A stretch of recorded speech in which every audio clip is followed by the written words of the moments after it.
Muy buenas, bienvenidos a este Gran Vía. Hoy tenemos un Gran Vía un poco express, ya han visto que había el pleno justo antes de este programa, entonces vamos a comenzar directamente por nuestra tertulia. Tenemos 10 minutos más o menos para analizar la actualidad a nivel nacional y vamos a empezar con un tema que hemos tocado ya varias veces esta semana, pero que creo que sigue siendo interesante y más teniendo aquí a las personas que tenemos, siempre Manuel Domínguez, encantado de tenerte aquí. Ricardo, casi me olvido tu nombre, Respiro. ¿Este hombre cómo se llama? Ricardo. Encantado de tenerte aquí también conmigo. Bueno, vamos a hablar de la deuda pública española, que esta misma semana anunciaba el Instituto Nacional de Estadística que bate un récord histórico. De hace 124 años la deuda española no estaba así, en el 97% del Producto Interior Bruto, 1,03 billones con B de euros. Y prevé el Gobierno que a lo largo del año 2015 se supere incluso el 100%, lleguemos al 100% y se supere incluso un 1 o un 2% ese nivel del Producto Interior Bruto. Y esto además genera 35.000 millones de euros en intereses para España. Supone esto también, que hay que tener todos esos datos, porque creo que es interesante. Manuel, que te he visto cuando hablábamos fuera de cámara muy interesado en estos asuntos económicos y sobre todo relacionados con el gobierno. ¿Qué supone esto? Que la deuda española está así, porque ya sabemos que los economistas están diciendo que no es malo endeudarse. Yo creo que hay que bajarse del escalón y explicar tranquilamente que de cada 100 euros debemos 98 euros y que probablemente nos queden algo más de 2 euros para la inversión, para los servicios públicos, para pagar los gastos del Estado. Y claro, evidentemente el marco de acción de cualquiera que gobierne con 2 euros de cada 100, pues difícilmente va a practicar una política social al menos digna para los ciudadanos que pagan religiosamente sus impuestos, porque claro, siempre pretendemos que haya una corresponsabilidad entre el impuesto que paga y los servicios que uno recibe. Entonces, evidentemente, estamos pagando perfectamente nuestra deuda, estamos pagando perfectamente nuestros impuestos, pero evidentemente no recibimos los servicios públicos que deseamos recibir en función de lo que pagamos, ¿no? Deterioro de los servicios públicos, deterioro evidentemente de la calidad de vida y del estado de bienestar, en definitiva. Ricardo. Hombre, estando de acuerdo con Manolo, también hay que tener en cuenta cuando uno se endeuda, ¿a cuánto tiempo se endeuda? Es decir, esto es grave, pero tampoco es el fin del mundo, y ahora, a ver si ahora, con el discurso que vamos a tener, resulta que los políticos se van a animar todavía más a hacer más recortes todavía para ahorrar todavía más. O sea que vamos a ir con cuidado. Lo que sí hay que pedir es que se dejen de endeudar, ¿no? Porque todas las deudas siempre son perjudiciales para cualquier economía, ¿no? Porque al final te resta capacidad de acción si estás tan endeudado. También es cierto que para muchas necesidades que ha ido teniendo el gobierno y que ha ido teniendo las comunidades autónomas y las ciudades, porque gran parte de esta deuda al final la soporta el ciudadano porque es su comunidad, su ayuntamiento el que se ha ido endeudando cada vez más.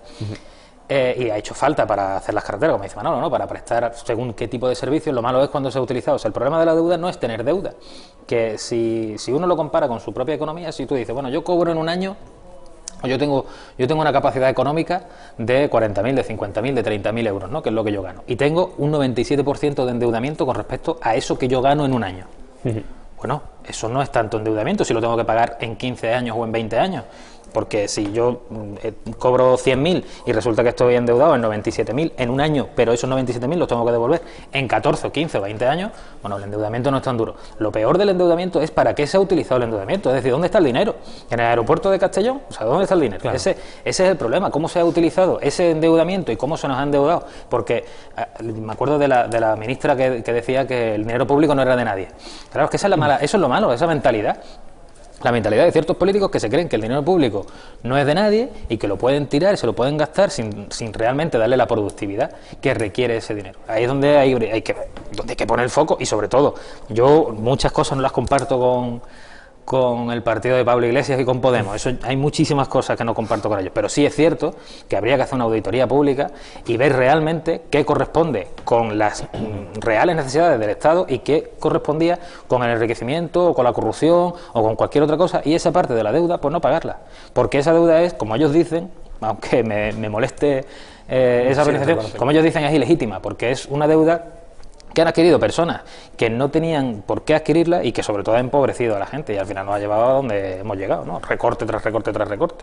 Tú has puesto el foco sobre un asunto interesante, ¿no? Ese gasto en infraestructuras muchas veces innecesarias, como el aeropuerto de Castellón, para muchos más ejemplos, y también en ese gasto, digamos, de forma laxa de lo que es el dinero público, ¿no? Como el dinero no es mío, no es de nadie, pues lo gasto libremente. Y esto lo quiero relacionar con el asunto de las tarjetas Black, que está siendo últimamente bueno, portada en muchos periódicos y medios, y hoy precisamente conocíamos, ¿no? Por un lado, las fianzas que ponía el juez, que eso lo conocíamos a comienzo de semana, que se correspondían exactamente con la cantidad que había gastado cada uno con las tarjetas Black, y luego, bueno, mucha información en qué se gastaba ese dinero. Por ejemplo, la mano derecha de Susana Díaz en Andalucía, y se le suma un problema más a esta muchacha de cara a las elecciones, pues parece ser que gastó, no sé si la friolera de 1 millón y pico de euros en restaurantes en Punta Umbría, y además a ese mismo restaurante, al dueño de ese restaurante, que es el alcalde de Punta Umbría, se le otorgaban concursos públicos y contratos por valor también de más de 1 millón de euros. Claro, es que, mira, todo viene entrelazando, porque al final, como hablamos de dinero, está entrelazado el tema anterior con este, y lo explico. Llega la ley de autonomía municipal, ¿no? La ley de autonomía municipal, que por ende se lo toman las comunidades autónomas también. ¿Qué ocurre? Que tú dices, presupuestariamente yo he tenido un gasto de 30.000 millones de pesetas. Y resulta que no he podido pagar tantas facturas, que son un montante de 1.000 millones. Pues resulta que como esa ley de autonomía te permitía, y de hecho este es el problema, permite ese déficit presupuestario que tú has tenido, es decir, esa deuda que tú has contraído de final de año, la pasa al presupuesto siguiente. Entonces han pasado los años, nadie ha querido mirar y resulta que nadie tenía deuda. ¿Por qué? Porque esas facturas que quedaban sin pagar se añadían al presupuesto del ejercicio del año siguiente. ¿Qué ocurre? Que tu saldo de caja era cero, evidentemente, porque la deuda pasaba al año siguiente. Con esto de los bancos, y ahora la caja de ahorro adoptaron la misma postura. Es decir, yo no tengo pérdidas, ¿por qué? Porque van al ejercicio del año siguiente. ¿Qué ocurre? Que cuando han querido mirar, porque como siempre han faltado inspectores del Banco de España o el Banco de España no ha querido mirar, ¿qué ocurre? Que nos encontramos ahora con un gigante presupuestario de déficit que no sabemos atender. Las tarjetas, un tanto de lo mismo. Si hubiera habido realmente la ley antes de esa ley de autonomía del año 83, ¿qué decía? De hecho, la administración sigue funcionando igual, la general del Estado. Es decir, tú tienes un déficit al final de 3.000 pesetas o de 3.000 euros al final de año. Pues tú haces un expediente de deuda de esas facturas que te quedan por pagar y se manda al Tesoro Público, y el Tesoro Público sabe realmente que tu déficit, tu deuda es de 3.000 euros.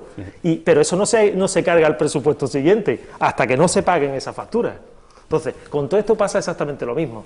Las tarjetas Black, pues evidentemente nadie sabe todavía si era nómina, eran retribuciones, eran gastos de representación, pues claro, Mercadona, gasolina, joyería, copas, es decir, el desmadre. Coches de lujo, claro, el desmadre. Genial el que se lo gasta, Arturo Fernández, que se lo gasta en su restaurante.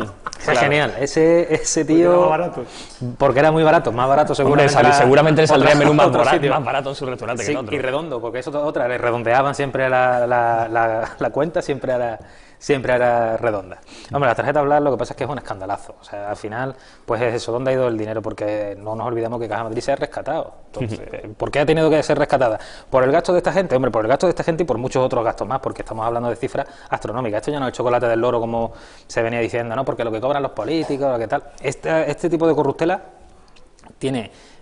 son unas cuantías brutales que además se los han gastado individuos, o sea, 1 millón de euros. Yo, personalmente, ¿cómo te gastas 1 millón de euros? No es nada fácil. O sea, yo estoy seguro, hay economistas, se pueden ver en muchas conferencias, algunos economistas que cuando están dándola le dicen a algunos de los que están allí, yo te doy ahora mismo 1 millón de euros, gástatelo. ¿En qué te lo gastas? No inviértelo, que es distinto. Si no, gástatelo, es muy complicado. Y sin embargo, a esta gente no le ha templado el pulso en sacar la tarjetita y darle caña. Sí, eres bastante creativo. Sí, ellos, por supuesto, si hubieran estado en esas ponencias, hubiesen dado en la tecla. Entonces, lo que sí hay que hacer, hombre, está bien que las fianzas sean esas cuantías, porque se trata de recuperar el dinero, lógicamente, que es como debe ser, pero sobre todo se trata de que no se repita, ¿no? De que este tipo de cosas, que es lo bueno que de toda esta crisis, si hay que rescatar algo bueno y positivo de la crisis, si es que tiene algo, es que todas estas cosas están saliendo a la luz, todas estas cosas se están viendo, y antes no los hubiéramos visto, porque esto ha pasado siempre, o sea, porque no puede ser que de la noche a la mañana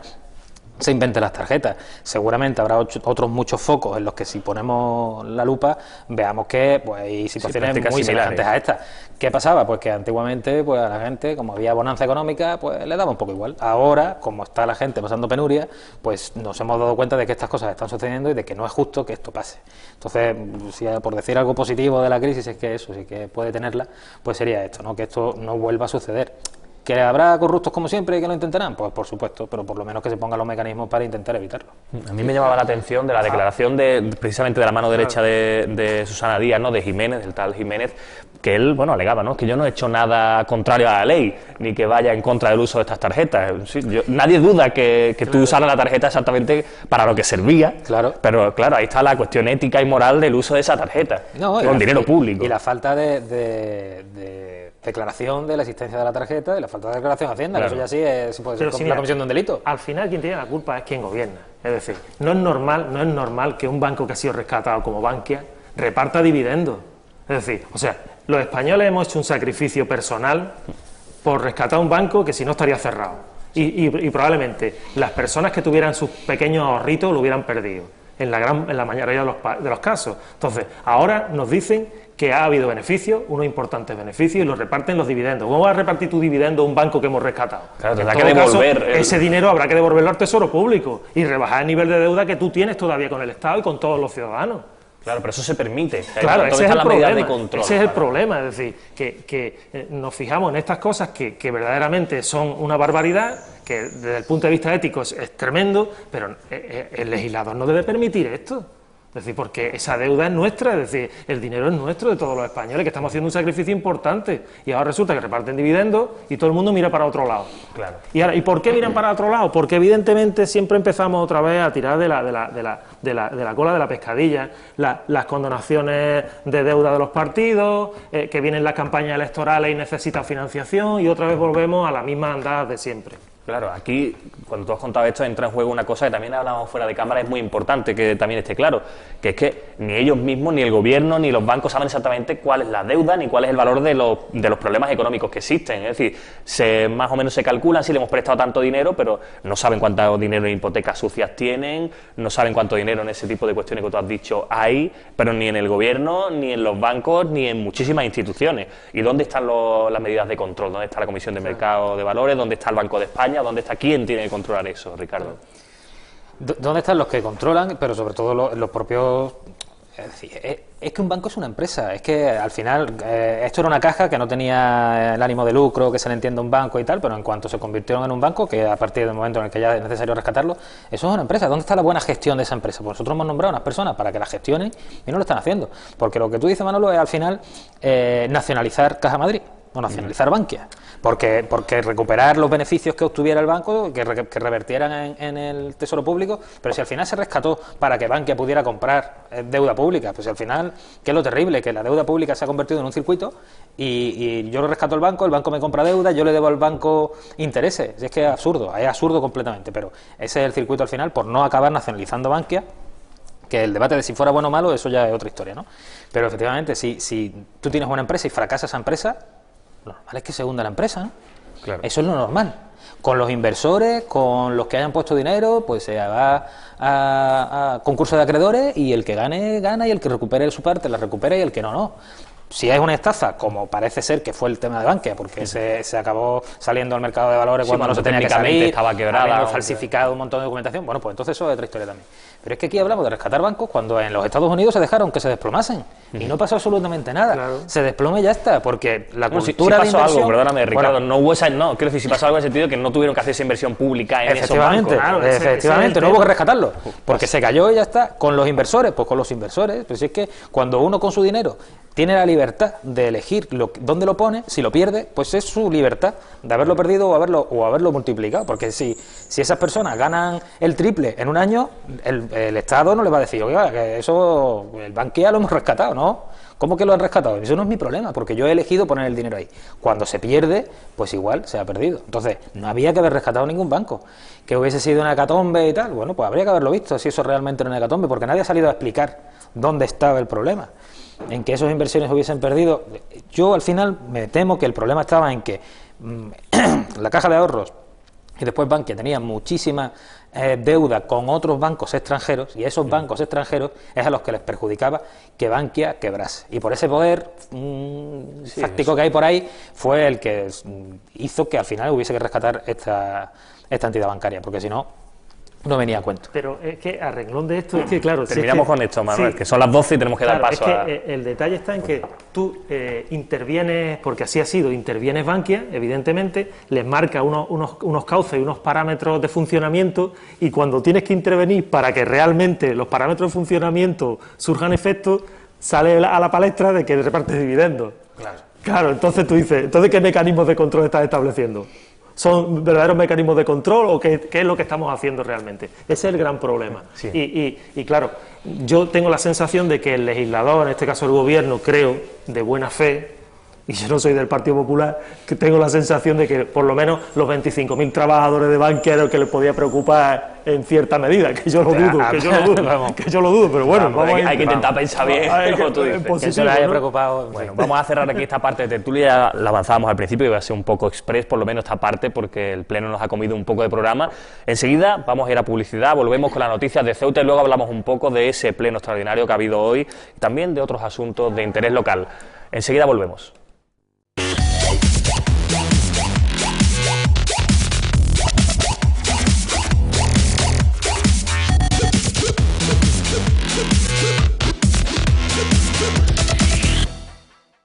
Pues ya estamos de vuelta aquí en Gran Vía. Vamos ahora a conocer las noticias de Ceuta de la mano de Laura Ortiz. Laura, ¿cómo va la mañana?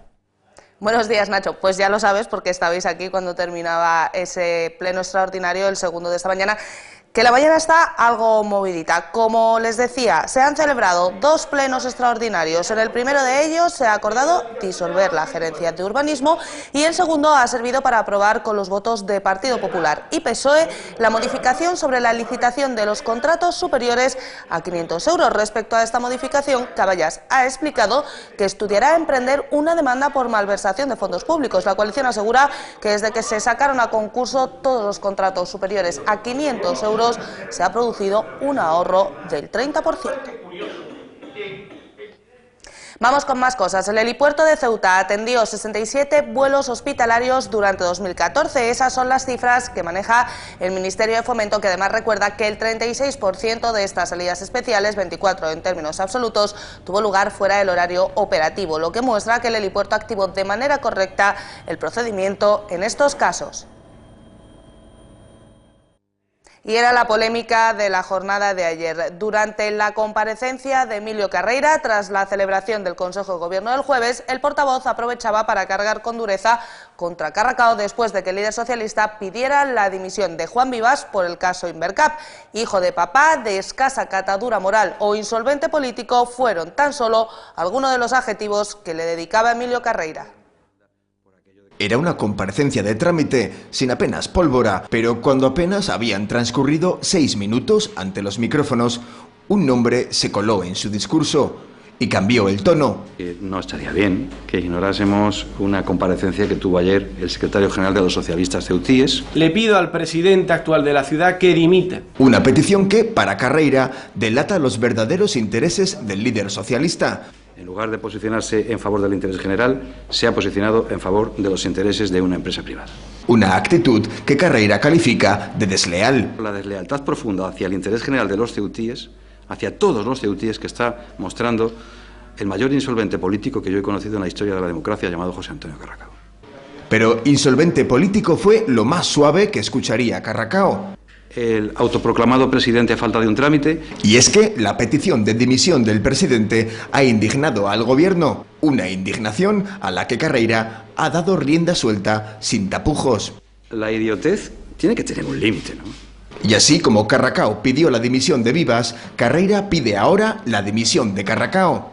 Espero y deseo, por higiene política, que este señor deje la política, presente su dimisión. Dimisión para la que aporta argumentos. Simplemente por ser hijo de papá ya hay razones suficientes. Haber cobrado del dinero de todos los españoles por un trabajo que nunca hizo y al que nunca fue.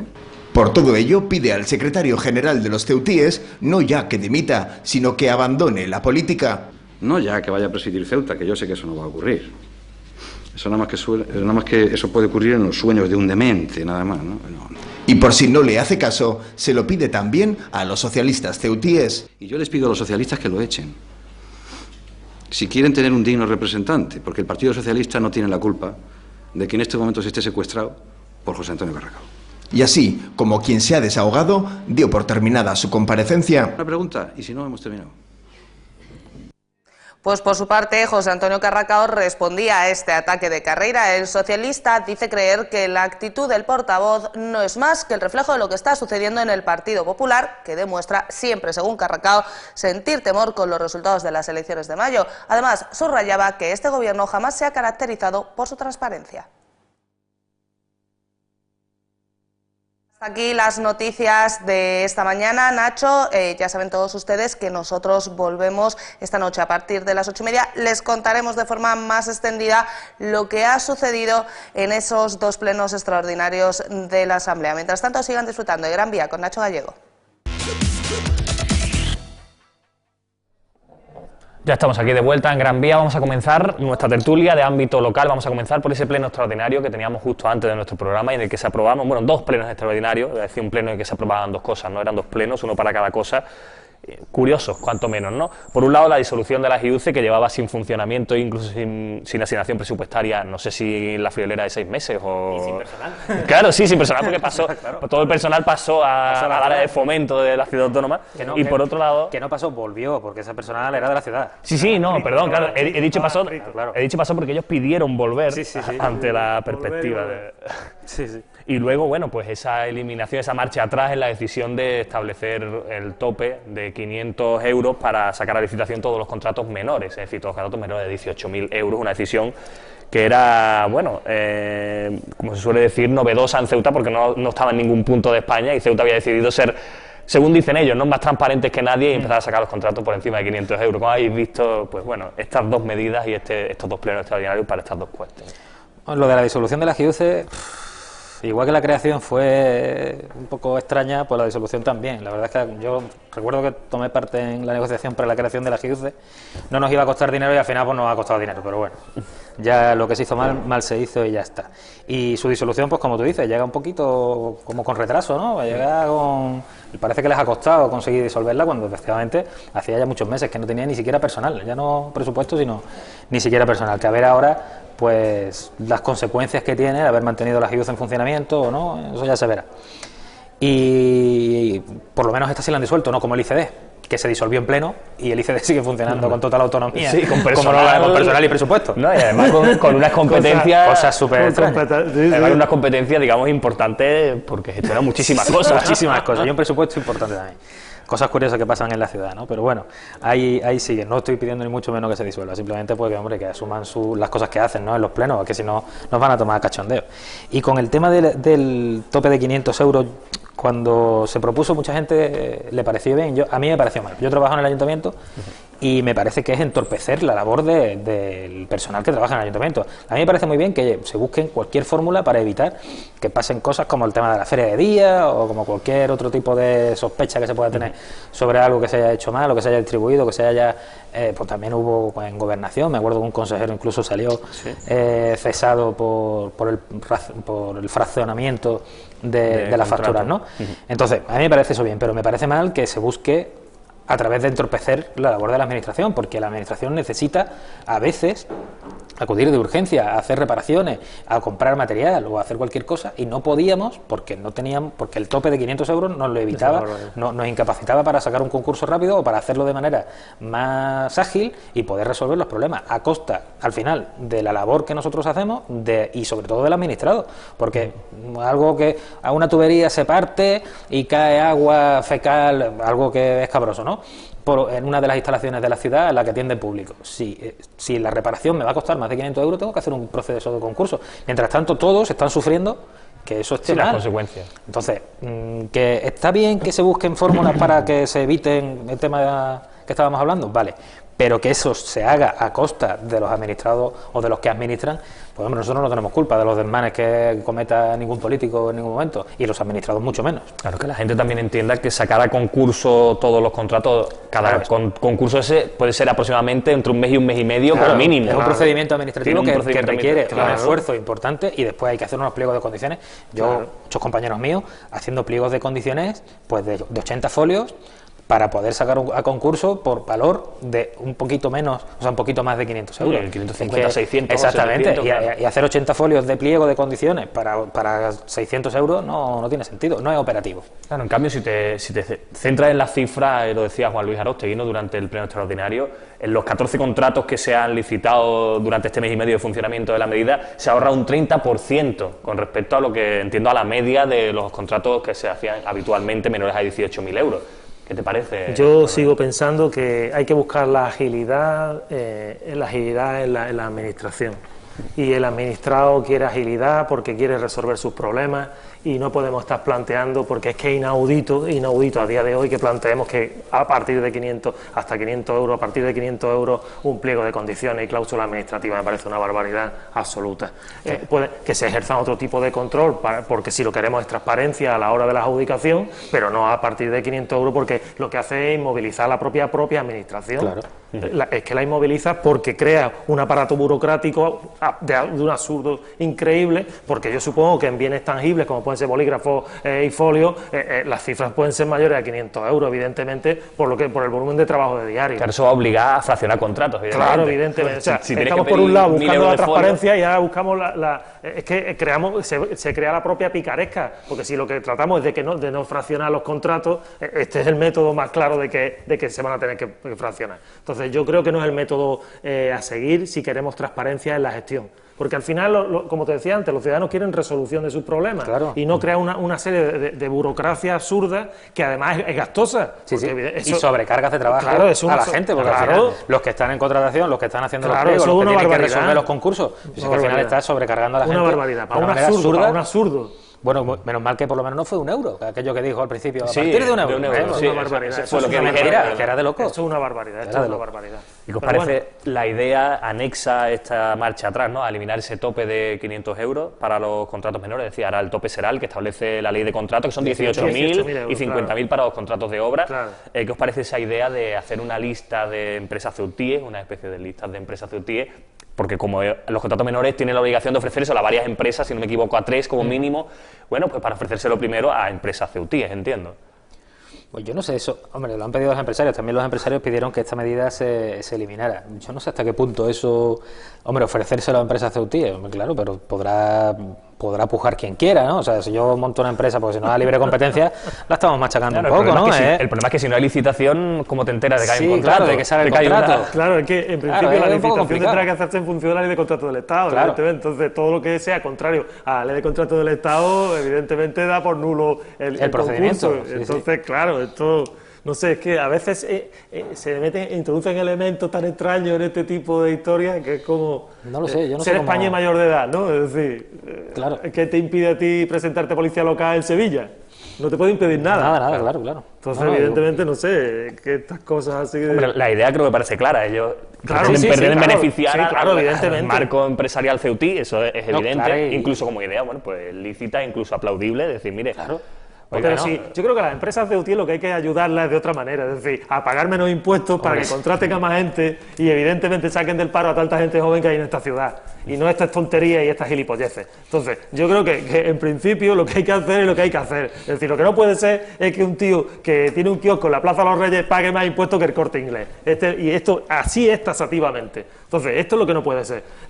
Los empresarios llevan años diciendo que el coste de la seguridad social es terrible y que se tira el dinero público en otras cosas cuando se tenía que enfocar en este tema para realmente contratar a más jóvenes. Que eso es lo que hace falta, la contratación efectiva de jóvenes, no tener mano de obra barata y esclavos a precio de saldo. Entonces, yo creo que esas son las medidas que realmente, porque a veces hay que escuchar a los empresarios, porque parece que escuchar a los empresarios te ponen el sello de que o eres de ultra de algo o de ultra de lo otro. No, si es que lo están pidiendo voces desde hace muchísimos años, que las ayudas tienen que venir en otro sentido, no subvenciones y sí ayudas en lo que es el tipo impositivo, que para sacar una entrada de cine te están cobrando el 20%, el 21%, si es que es terrible. Vamos a hablar ahora, si os parece bien, de policía local, porque esta semana se producía la mesa negociadora y aquí Ricardo entiendo que estuvo presente en esa mesa. Si no estuviste, estuvieron tus compañeros, obviamente, que estamos por sindicatos.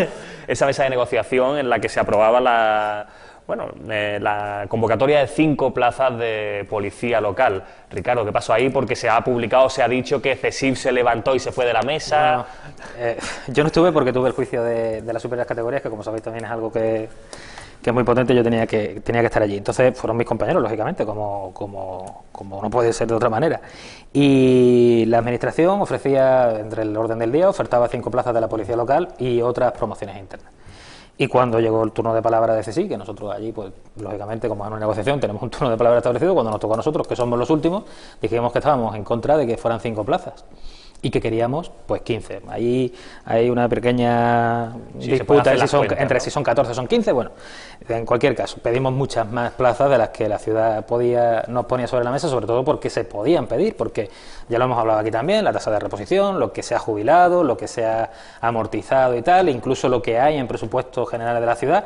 Entonces pues se puede pedir un volumen de policía concretamente superior, también de otros puestos, ¿no? Pero como el que se ha focalizado ha sido sobre ese, pues nosotros así lo pedimos. Nosotros en ningún momento abandonamos la negociación, sencillamente expusimos cuál era nuestro punto de vista. Pedimos que, además, con respecto del resto de la oferta de empleo, pues saliesen otras muchas promociones internas que llevan pendientes muchos años, precisamente al hilo de la denuncia que hemos puesto sobre las superiores categorías, porque hay un montón de gente que está ejerciendo de manera temporal una superior categoría. De forma interina. Exactamente, pero durante 10 años, cosa que no es muy lógica, y entonces esas promociones tienen que salir, y esos concursos tienen que realizar, y lo pedimos en mesa. Y bueno, parece que ha habido una medio confusión, que dice que hay una organización sindical que se levantó y que el resto la seguimos. Nosotros no seguimos a nadie, nosotros pusimos lo que queríamos exponer allí y no hemos abandonado la negociación. Suponemos que así constará en el acta, y si no, lo haremos nosotros constar cuando vayamos a pedir que cuando vayamos a aprobarla en la próxima mesa negociadora, y nada más, y vamos a seguir en la vía de pedirle al gobierno que cumpla con lo que puede cumplir y con lo que debe cumplir, que es con las vacantes y los puestos que le permite la ley y que tiene presupuestados en sus propios presupuestos.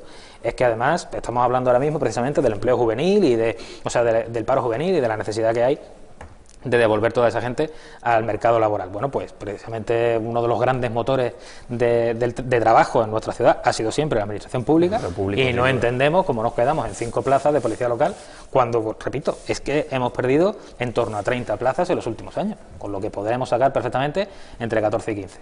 Y eso es lo único que nosotros vamos a hacer. A mí me parece genial que el resto de organizaciones sindicales se sumen, o que nosotros nos sumemos con ellos. A mí me parece todo eso estupendo. Confusiones, bueno, las que sean necesarias. Lo importante, que se haga lo que se debe, y es que luchemos porque se aumente el empleo público y pueda acceder el mayor número de personas a ese empleo, claro. Sí, pues como tú dices, hay capacidad económica, hay capacidad legislativa, sí. Y hay necesidad de más policías locales, porque se Efectivamente. ha perdido unos 30, has contado tú ahora mismo, ¿no?, en la plantilla en los últimos años. Sí.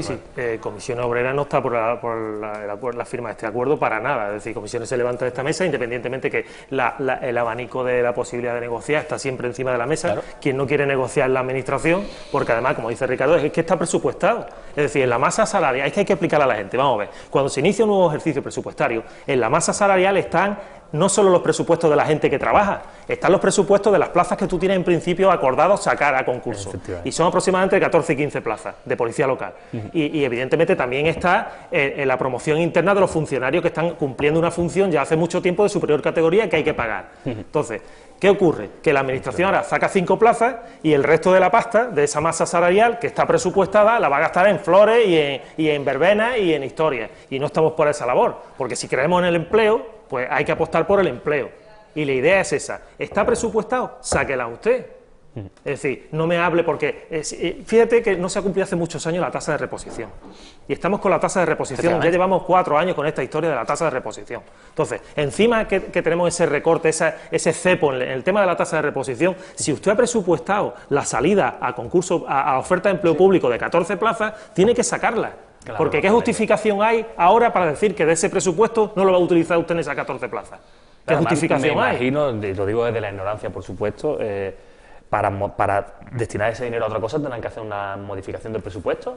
Pregunto. Eso sí, pero capítulo 1 tiene que... Claro, claro. Entonces, eso no lo pueden hacer. Ellos no van a coger el dinero del ahorro que podría ¿qué suponer hacen con ese dinero? Que no... Claro, bueno, por pues ejemplo, se pagan contrataciones, horas extraordinarias, otro tipo de cosas que no se tienen que hacer. Claro. Nosotros hemos vivido, como dice Manolo, durante mucho tiempo hemos vivido con la tasa de reposición al 10%, solamente en los cuerpos de la policía, por ejemplo, y de bomberos, y ese 10% daba a 0,2 personas, con lo cual eso es imposible, 0,2 plazas no se puede sacar, ni media plaza se puede sacar, y ahora que tenemos un acumulado importante, pues sí que podríamos sacar.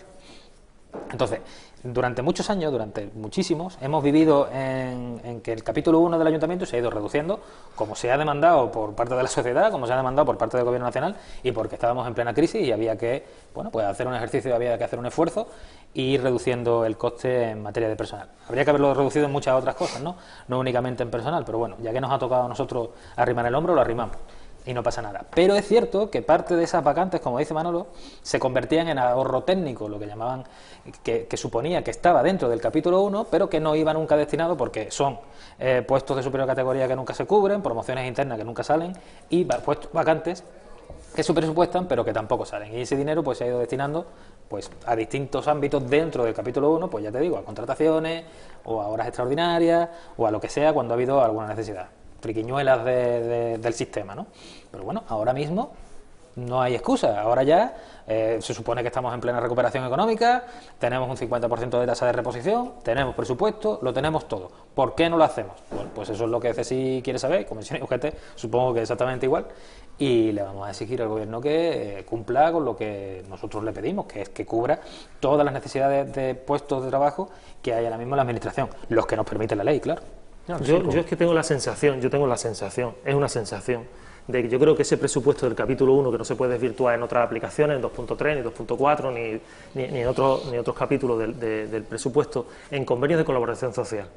Es decir, tengo esa sensación porque al final eso significa muchos puestos de trabajo de bajo coste, donde para realizar tareas que tienen que cumplir los funcionarios, con asociaciones, con plataformas, con historias, y que realmente es lo de siempre, el empleo precario al que estamos totalmente en desacuerdo. A mí es que esos convenios de colaboración social nunca me han gustado, porque realmente si tú tienes una necesidad de cubrir 14 plazas de policía es porque realmente tenemos más necesidad de policía, muchísimas más, porque no se han cumplido las tasas de reposición durante estos años. Pero bueno, si hay 14 plazas es porque realmente la calle necesita 14 policías locales, y no otras historias de convenio de colaboración en otras historias social como el dinero no se puede revertir en otras aplicaciones presupuestarias, pues darle una salida digna. Pero yo creo que no tenemos que estar por esa labor.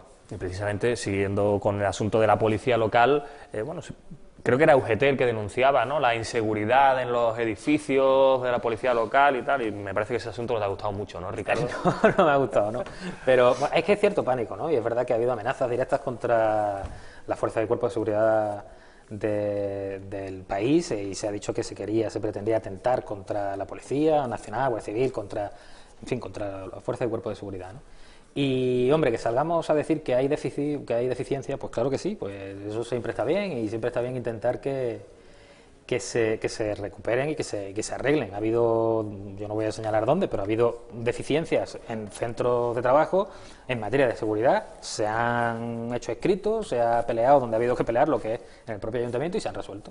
Lo que no me parece lógico es que señalemos cuáles son esas deficiencias, porque estamos precisamente señalando los puntos débiles que tiene nuestra administración, ¿no? Y eso es lo único que he criticado, que además se lo critiqué a la persona que hizo, no lo vio como yo. Bueno, pues yo es la opinión que tengo, ¿no? Que podemos tener podemos tener boquetes de seguridad, pero lo que tenemos que hacer es taparlos, no decírselos a los demás, porque claro, si no estamos creando precisamente más inseguridad todavía en esos centros de trabajo, ¿no? Sino ponerle fácil el trabajo, por decirlo así, o la labor a quien quiera hacer daño. Claro, si yo tengo estropeado un arco detector de metales, o yo tengo las cámaras que no funcionan, pues lo que no voy a hacer es decir que no funcionan, porque le estoy diciendo al caco, ni dónde, ni cuándo. Claro, esta cámara no funciona, por aquí puede entrar a robarme. Hombre, me parece que es un poco insensato, pero bueno. Sí, quizás también se puede hacer denuncias de forma más genérica, Manolo. Claro, es que mira, yo tengo en este sentido lo tengo muy claro, es decir, siempre que en este país ha hecho una ley, por ejemplo, de protección del menor, una ley de discapacitados, etcétera, etcétera, después no hemos apoyado presupuestariamente esa ley, con lo cual dice que salga como salga, que salga como la antequera. Entonces, sí, mira, en principio el tema del terrorismo corresponde a la Dirección General de la Seguridad del Estado, es decir, corresponde a cuerpos y fuerzas del Estado, que es Policía Nacional, Guardia Civil y CNI. Entonces, si desde delegación del Gobierno se llama a la ciudad autónoma y se le dice al responsable de la policía local, mira, tenéis que cubrir, porque claro, la policía local cumple una función en la ciudad específica, tenéis que cubrir esto, esto y esto, pero ahora hay que decirlo también, oiga, deme los medios para yo hacer este trabajo, evidentemente, porque claro, era gracioso ver el otro día cuando viene el Cano al puerto de Ceuta, ver que en primera línea de esa alerta hay un policía portuaria y resulta que ni lleva chaleco antibalas, disputa y le da una flauta, por así decirlo, Claro, sí, le da una no flauta, elimina al entonces tú pobre dices, ni- bueno, entonces, ¿qué plan estratégico hay al respecto? Es decir, le han dicho al del puerto, le han dicho al presidente de la Junta del Puerto, de la Autoridad Portuaria, oiga, que hay que cubrir este tema porque esto lo dice así, la normativa en regulación del antiterrorismo, y ahora resulta que me manda un guardamuelle allí en la puerta con una flauta. Entonces, ya me dirás tú a mí, Hombre, y esto es lo que pasa. Lo grave, lo muy grave es que salga el jefe de la policía local y diga, no, todo está bien. No, Claro, todo está claro, bien. ¿no? claro, claro, Sabemos pero- perfectamente que pero todo el no está sillón bien. hay que O guardarlo. sea, lo que no hay, pero eso es lo que no hay que hacer. Aquí no hay que Claro. entrar a una disputa de que si está mal, de que si está Claro. bien. Lo que hay es que señalar cuáles son las deficiencias y arreglarlas. Pero donde hay que hacerlo. Sí, de forma interna, digamos. Claro, tenemos un comité de seguridad y salud que debe de estar operativo. Tenemos miembros delegados de seguridad que deben de estar operativos. Y toda esa gente será la que se tenga que poner manos a la obra y resolver las deficiencias que puedan tener cualquier instalación en materia de seguridad de cualquier tipo. Y sobre todo ponernos en manos, como tú has dicho, ¿no?, de la Fuerza y Cuerpo de Seguridad del Estado para este caso concreto. Habrá que llamar a los especialistas y que nos digan, pues mire ustedes tienen que cubrir esto o no tienen que cubrir nada, o sus necesidades son estas o son las otras. Por ejemplo, sé que el gobierno, además, el presidente nos lo transmitió, que había hecho de urgencia la petición de los chalecos antibalas. Bueno, yo ahora mismo no lo sé, no lo digo por faltar ni mucho menos, porque quizá ya los tengan, pero ayer no, o antes de ayer no. Entonces, ese tipo de cosas eso sí que urge, eso sí que es importante que lo tengamos ya, a pesar de que todavía no se tenga. Entonces, en lugar de ponernos a discutir sobre quién lleva razón o no, si el déficit o la deficiencia es mayor o menor, pues lo que hay que hacer es arreglarlo. Pues vamos a sentarnos, lo arreglemos, no lo convirtamos en una situación de disputa absurda en la que yo quiero colgarme una medalla o te la quieres colgar tú, o tú que eres el jefe quieres proteger tu sillón, como tú has dicho, pues eso no conduce a nada más que a más inseguridad, claro. Pues sí, es la primera vez en la historia de España, fíjate lo que te voy a decir, es la primera vez en la historia de España que un periódico como El Faro saca los planos del centro penitenciario. Bueno, de locos. La primera vez en la historia de España, no existe en la hemeroteca de cualquier medio de información, ningún medio. no existe que en plena construcción de un centro salga en el periódico los planos perfectamente detallados de un centro penitenciario, cuando eso es materia sensible y reservada. Hombre, Totalmente. sin duda alguna, Claro, debería O ser sea, como que mínimo yo debería me ser información quedé, secreta. yo me quedé anonadado cuando veo, no porque fuera un centro penitenciario, es como si me dicen una comisaría. Sí, claro. Un centro de seguridad. Centro es decir, susceptible de ser claro, atacado, un o cuartel, que se fuguen, un cuartel, punto claro, caliente, sin duda. claro, un cuartel, un sitio donde se almacenan armas. Sí, sí, sí, un polvorín, un polvorín, no, es tiene- que increíble. Sí, tú has dicho la historia de España, y yo no sé si es la historia de Europa o de Estados Unidos, porque Esto es muy me fuerte, sorprende, la ¿no? verdad es que es sorprendente cuanto menos. Claro. Chicos, lo tenemos que dejar aquí, ya hemos llegado a nuestra hora a tope, son las 12:30. Muchas gracias por acompañarnos, como siempre, Manuel Domínguez, muchas Venga, gracias. gracias. Ricardo Martínez, también muchas gracias. Nos vemos la semana que viene. Habrá mucho de que hablar seguro, porque la actualidad nunca nos deja descontentos. Yo no sé cómo, pero siempre nos dan disgustos suficientes como para que podamos hablar y criticar. Pues sí, es divertido. Pues lo dicho, muchísimas gracias a ustedes. Aguanten un segundito porque enseguida estamos aquí de vuelta y vamos a hablar de los Oscars, que son este fin de semana.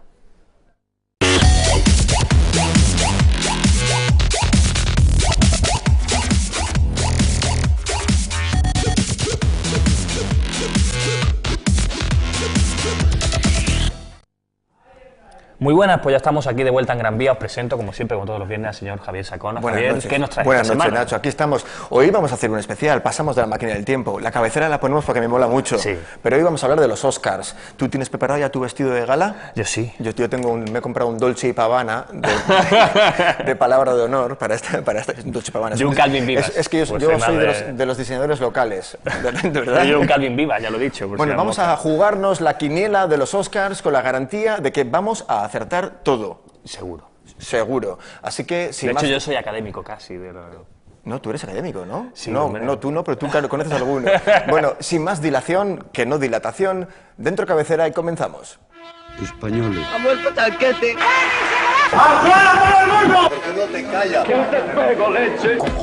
Que te meto con el mechero, Sole, ¿eh? ¿Encarna? Son las 9 de la mañana ahora en Nueva York. Terrible, apocalíptico.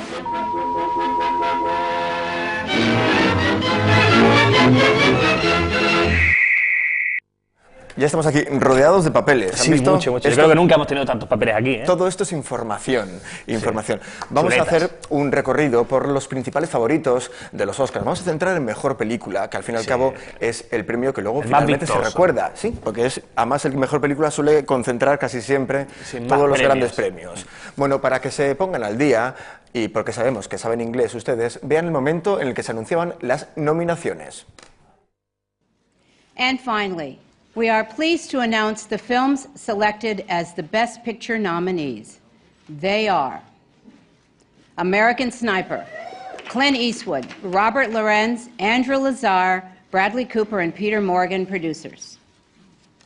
Birdman, or The Unexpected Virtue of Ignorance, Alejandro G. Iñárritu, John Lesher, and James W. Scotchapole, producers. Boyhood, Richard Linklater and Kathleen Sutherland, producers. The Grand Budapest Hotel, Wes Anderson, Scott Rudin, Stephen Rails, and Jeremy Dawson, producers.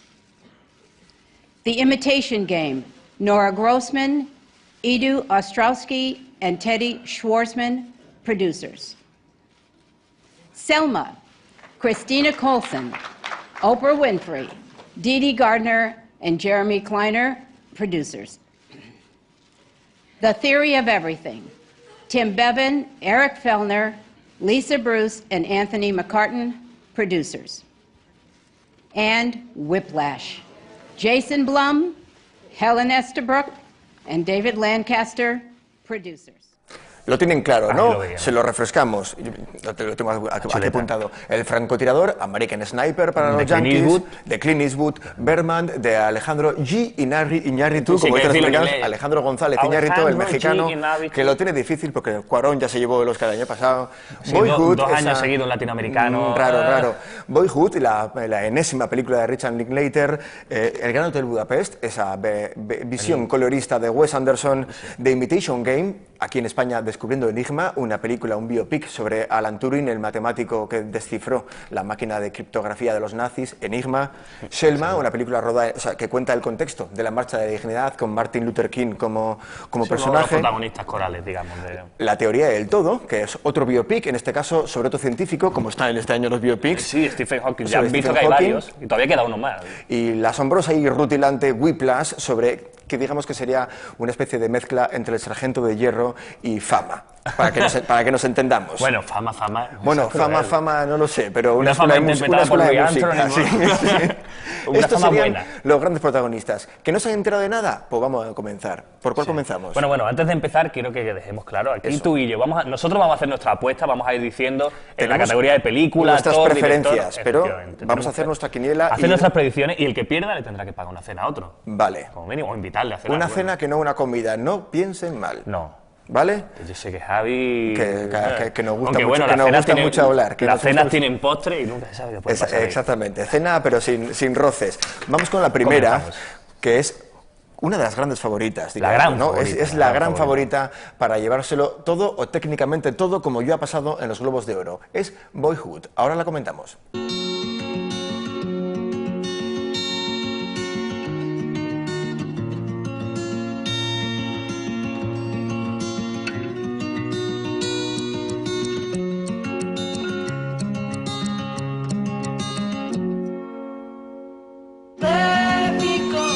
¡Ya basta! ¡Poned la valla!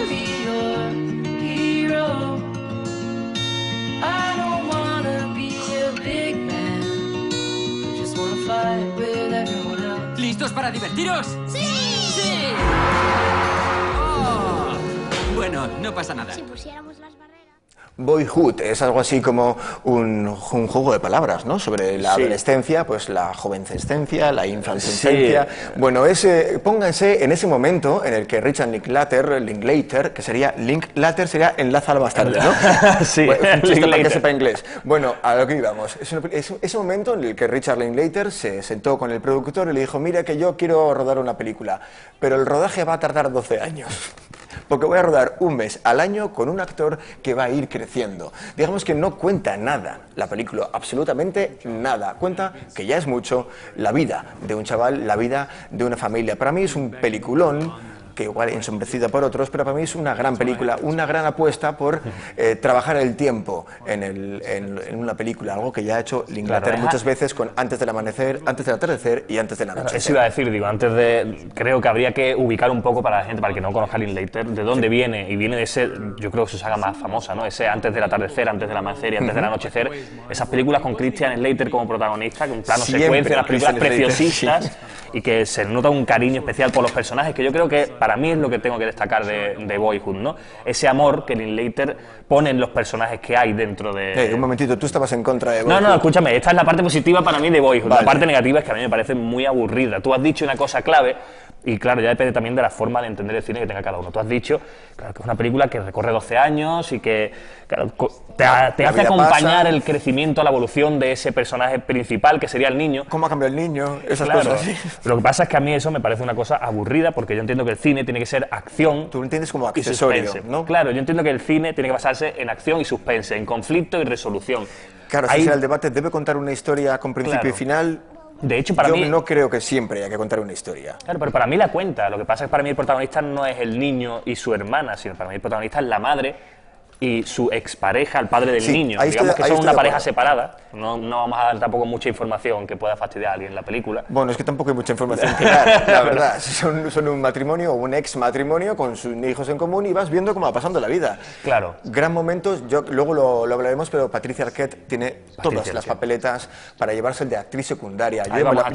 Yo me la apunto ya. Sí. Ahora bien, yo creo que es la favorita y yo creo que, a mi pesar, se va a llevar el Oscar a Mejor Película y muchos más Oscars, porque es lo que viene pasando. Sí, los Globos, hay que mirar los Globos de Oro, los premios de la crítica. Los premios de la crítica, incluso los BAFTA, se ha llevado muchos de los premios. Y además, insisto en la anécdota que he contado al principio, el productor. Esto es una película de productores, de alguien que apostó. Una apuesta.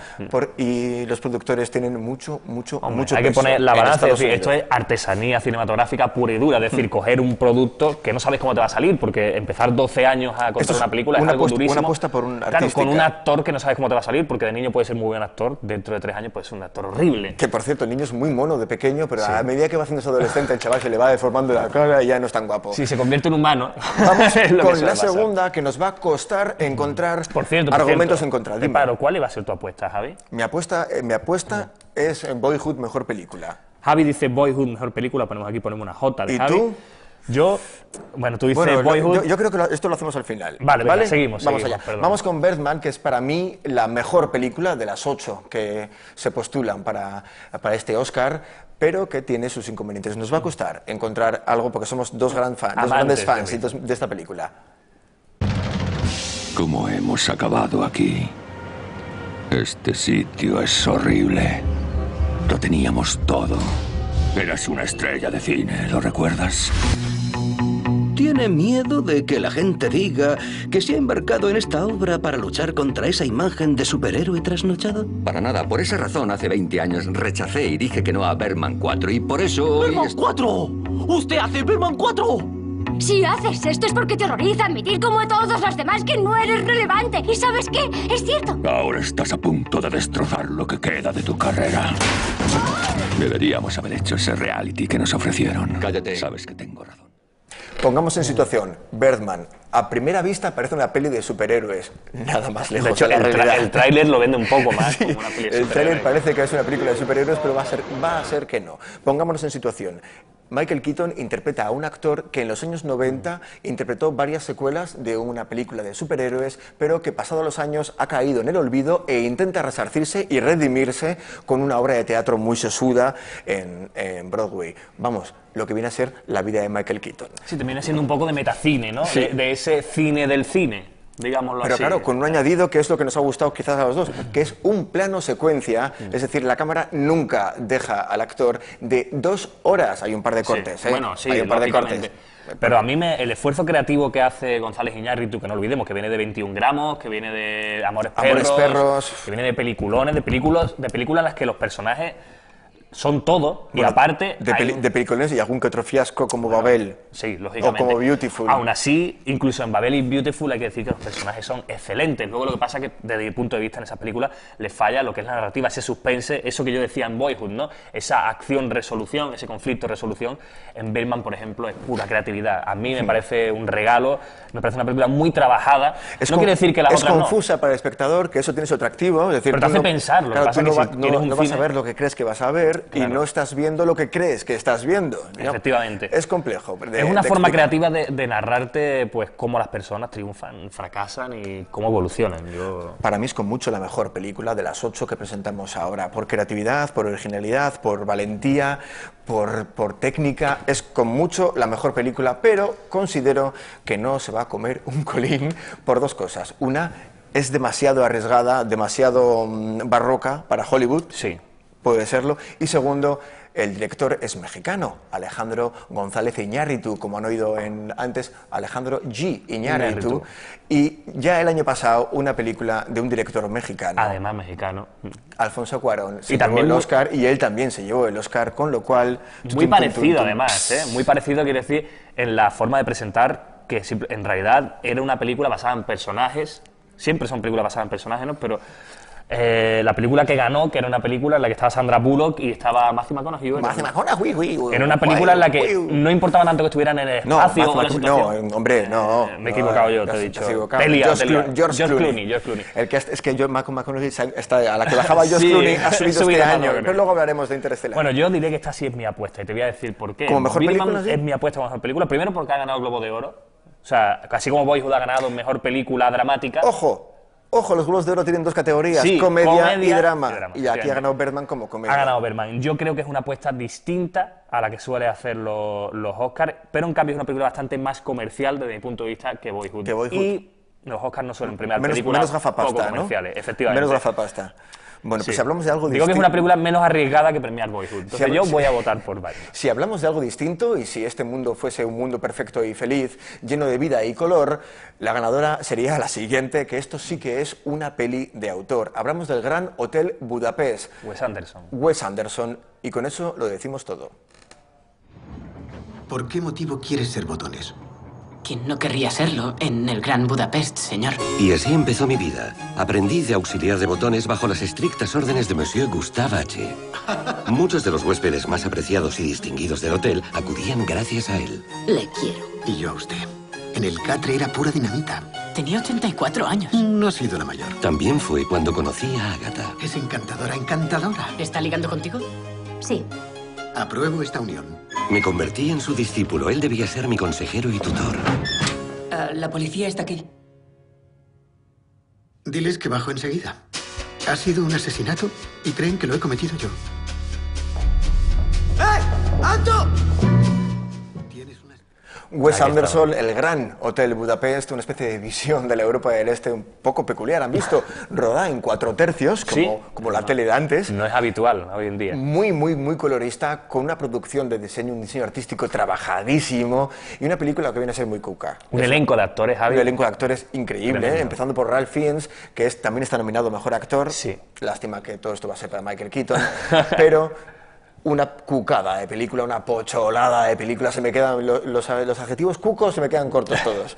Sí, bueno, pero es que Wes Anderson es el niño independiente, el niño, ¿cómo te diría? El favorito, es como el niño bueno del cine americano. Y tiene, ese niño tiene cara de ello, además. Claro, es como, no el niño bueno, el niño pequeño. Vamos a suponer que una familia de 10 niños es el 10º. Entonces, claro, le quieren mucho a esa querencia, ¿verdad? Hace un cine muy entrañable. A mí me parece una película muy entrañable. Muy peculiar. Gustosa de ver. Sí. Es agradable, es amable. Es un ejercicio visual durante toda la película. Es probablemente que... Hablamos un poco como Boyhood, el argumento... ¿Qué más da el argumento? Claro. ¿Qué más da el argumento? Aquí lo bonito es disfrutarla desde un punto de vista casi pictórico, de verdad. Sí, porque la fotografía es excelente. Hay que destacar que esta es la película con más nominaciones en estos premios Oscar. 9. 9, que no son pocas. No hay muchas películas en la historia del cine para decir que tienen 9. Esta película, actor y director están entre ellas. El resto son casi siempre técnicas. Diseño artístico, montaje, edición, pero bueno, se lo merece y de largo. Vamos a la siguiente, que si esta es cuca, si hay algo contrario a cuco, es esta, Clint Eastwood y su francotirador.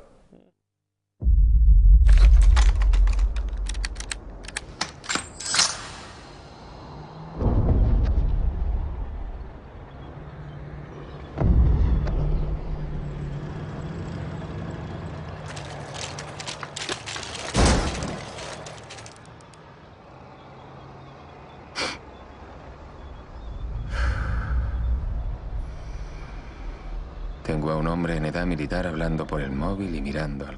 Se lo carga, yo ya les advierto que se lo carga, pero bien cargado. A como decía Nacho ahora mismo fuera de cámara, entramos en el terreno de los biopics. Hay muchas películas biopics. Las biografías. En este caso se trata de la biografía de Chris Kyle, un tipo que tiene entre su haber sido uno de los francotiradores más letales en la guerra de Irak.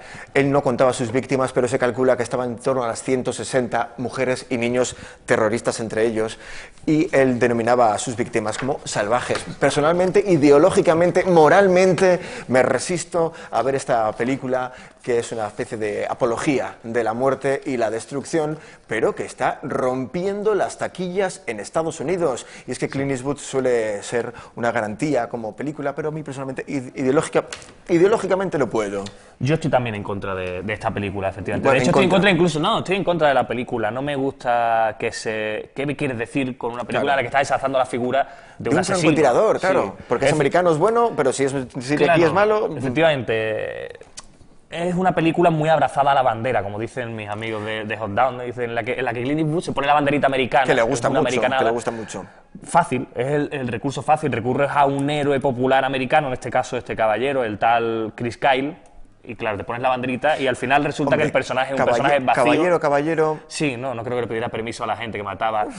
Un hombre que mató niños y mujeres, entiendo que en circunstancias de guerra... Se lo ordenaban, ¿vale? De acuerdo, sí, pero... Sí, y me consta, no he visto la película todavía porque se estrena hoy en España, pero me consta que es una película, por lo que dice la crítica americana, muy poco profunda. Una película en la que el personaje no vale un duro. Sí, hoy le leía a Bollero que decía, bueno, yo quería ir a ver esta película, es Clint Eastwood, un director al que adoro, yo también adoro como director, es un grandísimo director, mucho mejor que actor, que ha hecho películas en las que se acerca a la guerra desde un punto de vista, digamos, neutral o humano. Hizo Cartas desde Iwo Jima, hizo Banderas de nuestros padres. Aquí no hay doble lectura. La guerra es la guerra y aplaudamos a nuestros héroes. Digamos que para mí el principal fallo de la película, y lo digo como fallo, no la he visto, insisto, pero sí he podido leer las críticas, he podido ver los típicos trailers, el cómo se hizo.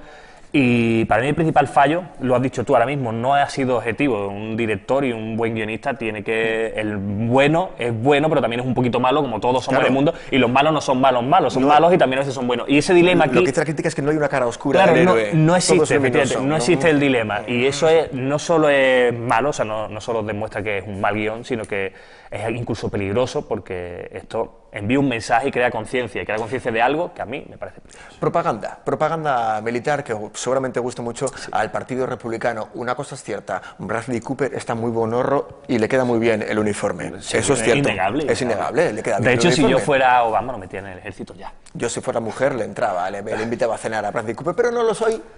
Pues Bradley Cooper es algo así como el Jennifer Lawrence en hombre. No hay manera de que no esté. Es que me molesta Bradley Cooper. Compartieron película, el lado bueno de las cosas. Todo lo que toca a Jennifer Lawrence lo estropea, pero saben que no es santo de mi devoción. Oye, pues los Oscar tiene uno y creo que todavía sigue vivo el Oscar. No lo ha estropeado del todo. No lo ha estropeado del todo. Vamos con la siguiente película, que es otro biopic, pero así como los americanos deciden hacer un biopic sobre un francotirador, esta película, que es inglesa, decide hacer una biografía sobre un físico, Stephen Hawking. Vamos, arriba. Buenos días, Brian. Stephen, ¿eres consciente de que te has apuntado a un doctorado en física? Hola. Hola. Ciencias. Letras. Soy cosmólogo. ¿Qué es eso? Estudio el matrimonio entre espacio y tiempo. La pareja perfecta. No se sabe nunca de dónde vendrá el próximo salto hacia adelante, ni de quién. ¿Y si invirtiera el tiempo para ver lo que pasó al principio del propio tiempo? Retroceder el reloj. Retroceder el reloj. Adelante. No sé cómo. Aún. Sigue girando. ¿Hacia dónde? Tiene la enfermedad de la neurona motora. No hace falta que les contemos cómo acaba el pobre Stephen Hawking. Bueno, cómo sigue. O cómo sigue, claro, cómo sigue. Esta peli no puede tener final, obviamente. De momento no tiene final. Sabemos que la película está catalogada como comedia romántica. Sí. Romántica es. Sí, porque cuentan historia de amor. pero comedia... Sí, yo diría más drama romántico. Yo entiendo que pretende ser una especie de A Beautiful Mind, esa película que hacía Russell Crowe allá por final de los años 90, el 99 o el 2000, no recuerdo, incluso el 2001 puede ser, no recuerdo, el 98. Bueno, ahí, que incluso se llevó el Oscar a Mejor Película, Russell Crowe a Mejor Actor, pero esa película no llega a la altura de los talones. No. Se queda en más, como dicen, no se han atrevido a llamarle drama romántico, porque no llega a drama. No llega, exactamente. Eso sí, su actor, el protagonista, que ya se llevó el premio a Mejor Actor Revelación en los BAFTA y en los Globos de Oro, es Redmayne, que ustedes le conocerán por la adaptación a la televisión de Los Pilares de la Tierra. Es uno de los protagonistas, es uno de esos actores que ha saltado recientemente de la televisión y no es el único en esta temporada, en esta gala de los Oscars. Y vamos con otro biopic, otra biografía en este caso, y también es inglesa. Y así como los americanos hacen de un francotirador, los ingleses hacen de un físico, Stephen Hawking, y de un matemático, Alan Turing, el hombre que, en cierto modo, inventó Internet. Esta guerra no la estamos ganando. Si revela algo de lo que le voy a contar, será ejecutado por alta traición. Magnífica. Es la mejor máquina de cifrado de la historia y los alemanes la usan para todas sus comunicaciones. Todos piensan que Enigma es indescifrable. Déjeme intentarlo y lo sabremos con certeza. Señor Turing, ¿sabe cuántos han muerto a causa de ella? No lo sé. 3. Desde que iniciamos esta conversación. Como ven, basada en una historia real, la vida de Alan Turing, que fue reclutado por el ejército británico, bueno, se autorreclutó él, para descifrar la máquina de encriptado nazi, Enigma, que era imposible. De aquel trabajo, esa máquina que creó Alan Turing para descifrar la máquina nazi, nació el primer servidor de lo que en el futuro sería Internet. Pero creo que la adaptación no ha sido del todo bien acogida en ciertos círculos, ¿no? No, primero por el actor que han escogido, que al parecer, pues bueno, ya saben quién es. No te metas con Benedict Cumberbatch. Es Benedict Cumberbatch, que a mí como... No te metas con Benedict. Es que Javi es gran fan de la serie Sherlock. Yo soy muy fan de Sherlock. Y este es el protagonista de Sherlock, que es Sherlock. Y hay que reconocer que como Sherlock es excelente, es un personaje excelente, y aquí no logras olvidarte de su interpretación de Sherlock. Sí, sigue siendo... Está medio camino entre Sherlock y Big Bang Theory. Parece un poco entre Sherlock y Sheldon. Está, más o menos. Y en cambio el personaje que él representa, ese matemático británico, Alan Turing, era un personaje cargado de significado, porque era y de contradicciones, además. Sí, claro. Era un personaje, digamos, muy potente, un personaje que además era homosexual en una época complicada. Sufría de Asperger, es decir, era un poco asocial. Digamos que psicológicamente es un personaje muy rico y que había que tratar muy bien, y al parecer, ya no sabemos si es culpa de Cumberbatch, evidentemente, o culpa de los guionistas, que en estos casos suele ser más culpa de los guionistas. Alan Turing es un mártir de la causa gay, de la causa homosexual.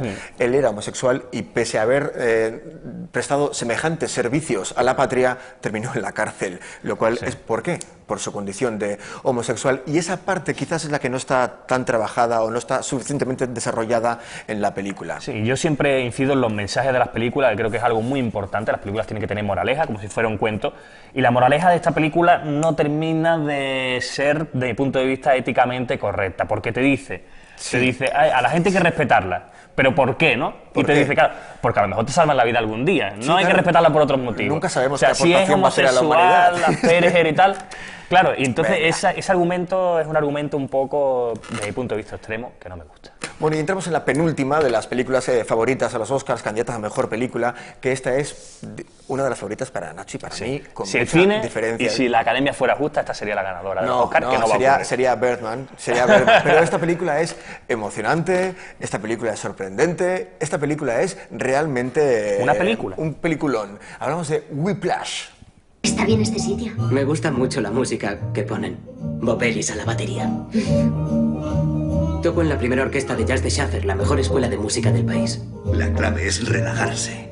No te preocupes por el tema, ni por lo que estén pensando los demás. Estás aquí por una razón. Diviértete. 5, 6, ¿sí? Quiero ser grande. Y no lo eres. ¡Tenemos a Buddy Rich! Hay un problemilla. Te adelantas. Vamos allá. 5, 6, ¿sí? ¿Te adelantas o te retrasas? No lo sé. Si saboteas deliberadamente mi orquesta. Ahí lo ven. Vamos. Tienes un momento durillo. Como el conservatorio de aquí de Ceuta. ¡Igual! Bueno, Whiplash, que significa literalmente latigazo en inglés, es un tema, y esto lo tengo que mirar, de Hank Levy. Y el jazz, si usted es amante del jazz orquestal, esta es su película. Un cruce entre una academia de artes, Fama, sí, y un profesor al borde del sargento, bueno, al borde del sargento de hierro. Tortas, sopapos, patadas. Este pobre aprendiz de batería acaba los conciertos peor que Rocky un combate. Sí, es una de las mayores críticas que se le ha hecho. Son demasiado duros con ese personaje. Se pasa un poco.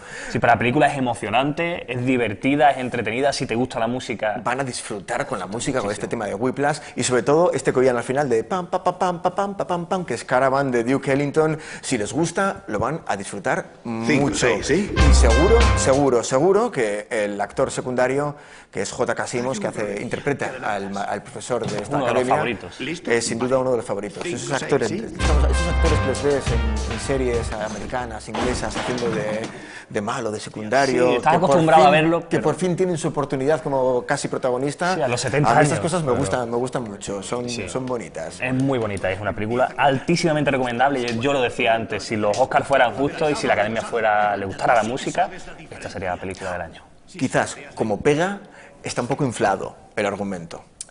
A ver, bueno, sí, a ver que estamos ensayando 2 canciones y luego las vamos a tocar, que luego tiene un final que les va a sorprender, pero hay momentos que dices, bueno, ¿y solo me vas a contar esto? ¿Os vas a pasar toda la película ensayando Whiplash, que es difícil de tocar la batería, vale, pero toda la película? Pues es la única pega que le pondría. Pasa como yo soy amante de la música... No, a mí también me gusta mucho la música, pero entiendo que ese momento puede ser un poco denso para el que no le guste mucho el jazz. Sí, yo creo que ese también es el principal problema de Boyhood. Es decir, tienes que ser muy amante del cine para comprender qué es Boyhood. Y vamos ya con la última de las favoritas a los Oscars, que esta además tiene una simbología especial. Tiene apenas 2 nominaciones. Sí. Pero es probablemente la gran olvidada de esta edición. Ahora os contamos por qué. Selma.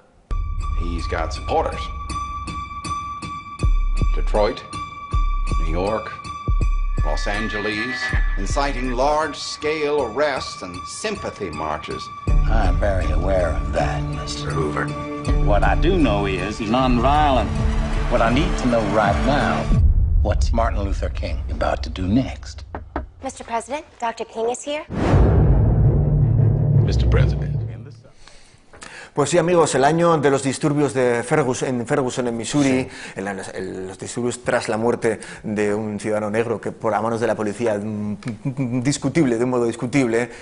Este año llega a los Oscars Selma, que cuenta la historia de la Marcha de la Dignidad que recorrió Estados Unidos hasta llegar a Washington con Martin Luther King. Sí, ese negro del bigotito era Martin Luther King. Y digo que tiene simbología particular porque, aunque parezca mentira, de las tropecientas nominaciones que hay este año, no hay ningún actor negro, no hay negros. Ni negras. Ni negras. Me refiero a afroamericanos. Ninguno, y es muy raro. Sí, es rarísimo. Se han dejado fuera al director, a la directora en este caso, se han dejado fuera al actor principal que interpreta a Martin Luther King. Sí, únicamente mejor película y mejor guión, creo que, sí. ¿no? Que son las 2 nominaciones que tiene. Y resulta curioso que hay 2 películas que hablan de la historia reciente de Estados Unidos, Francotirador con la guerra de Irak, sí. y Selma, que habla de la Marcha de la Dignidad. El francotirador tenga decenas de nominaciones y Selma tenga apenas 2 y no. Sí, 2, pero mira que 2 nominaciones, yo esto quiero analizarlo porque sí, también, tiene mejor guión y mejor película, que para mí son las 2 categorías más importantes de los Oscars. Pero aún así, se deja fuera la directora. Claro, pero es que si gana mejor guión y mejor película, para mí ya confirmaría indudablemente la mejor película del año, que creo que no va a ocurrir, pero... Claro, y si gana mejor película, pues tenemos la oportunidad de ver a Oprah Winfrey en el escenario, que es la productora, no la directora. Y ha habido mucha polémica y muchos chistes en Estados Unidos a cuenta de que no haya ningún actor, ni director, ni guionista, nada de color justo además el año en el que ha habido tantas tensiones raciales en Estados Unidos. Es curioso, y en cambio si se haya premiado en unas películas tan patriotas como tú has dicho antes, como El Francotirador, o incluso esta de la Segunda Guerra Mundial, ¿no? The Imitation Game. Película de un claro color banderista, color propagandista. Y en cambio ese tema este año, así como el año pasado sí estuvo muy dentro de lo que fueron los Oscars, de hecho ganó mejor película, ¿no? Si no me equivoco. Lo que sí me gustaría subrayar es que en los últimos años los Oscars, al contrario que lo que ha pasado este año en los Goyas, apuestan por la película, no les interesa tanto la taquilla.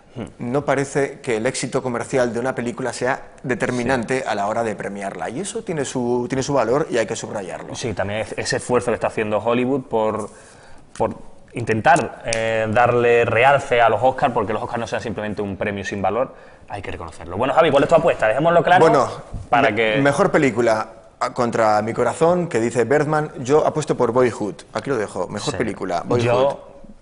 Mi corazón me dice Whiplash, pero sé que no va a ocurrir, y Boyhood me niego a votarla, así que votaré Bergman, que creo que para mí es la película del año. Mejor director. Don Ignacio Gallego. Uy, vamos a pasar la categoría, Yo tenemos aquí, lo tengo claro, igual que se lleva mejor película, Richard Linklater se lleva el de mejor director. Vale. Bueno, yo voy a apostar por Wes Anderson, me gusta como director Wes Anderson, me parece un preciosista, sé que no va a ganar el Oscar, pero... ¿Tú qué te crees, que la vida es perfecta y maravillosa? Pues debería serlo. Debería serlo, pero no lo es, el mundo es pues así. Por eso me gusta Wes Anderson. Actor, también yo creo que está muy claro.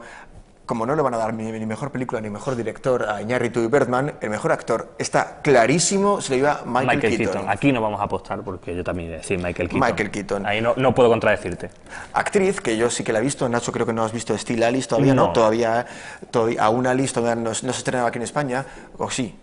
No lo sé, como aquí las películas de verdad no llegan y nos comemos todos los truños, pues bueno, todavía Alice y Julianne Moore, para mí, clarísimo, interpretando a esa mujer relativamente joven enferma de Alzheimer, es sin duda el Oscar a la mejor actriz. Julianne Moore. Yo no he visto la película, no puedo opinar sobre Julianne Moore.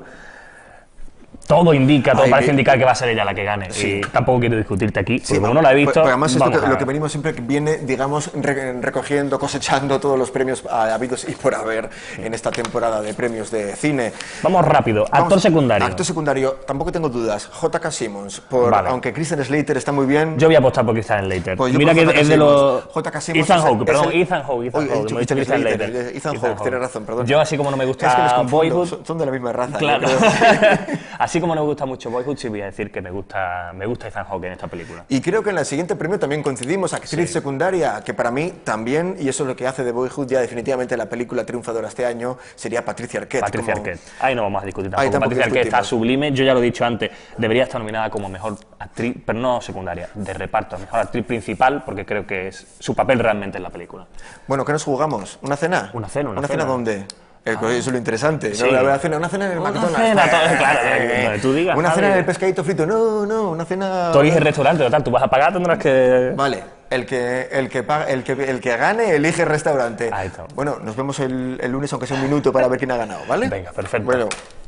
Ya saben, hasta el lunes. Y vayan al cine.